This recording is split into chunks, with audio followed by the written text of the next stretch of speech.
4월 15일 강아랑이 전해주는 정치권의 뜨거운 말말말 강아랑의 정치랑입니다. 오늘 첫 번째 주제입니다. 12척입니다. 22대 총선에서 조국 대표가 이끄는 조국혁신당이 창당 한 달여 만에 12개 의석을 확보하면서 원내 3당에 오르는 돌풍을 일으켰죠. 조국혁신당이 오는 5월 30일 개원하는 차기 22대 국회에서도 원내 존재감을 확보할 수 있을지 관심이 모아지고 있습니다. 지난달이었죠. 조국 대표는 한 인터뷰를 통해 독자 교섭단체 구성 의지를 밝히기도 했습니다. 무소속분이든 영예인 의원이 속해 있는 기본소득당 또는 사회민주당 등등과 공동의 교섭단체를 만드는 일은 충분히 가능한 선택이다라고.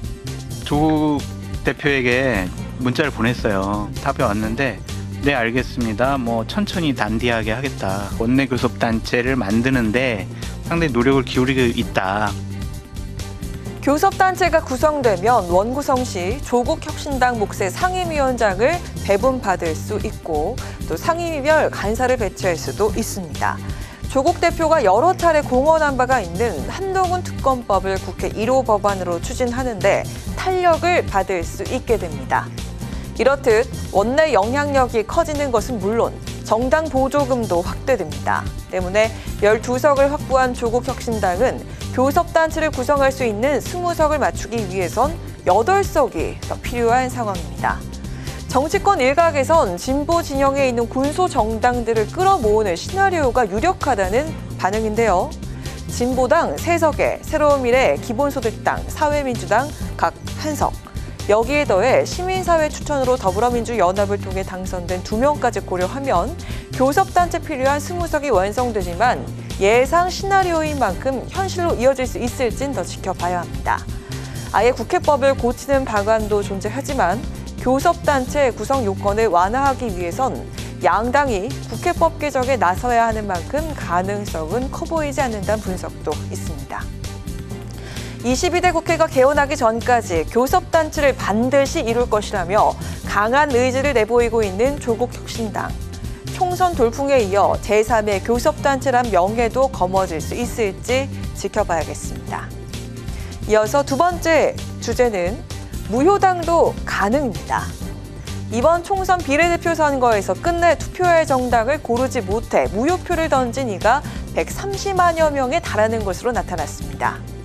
중앙선거관리위원회에 따르면 이번 총선 비례대표 정당 투표수는 모두 2,965만 4,450표였습니다. 이 가운데 4.4%인 약 131만 표가 무효표로 나왔습니다.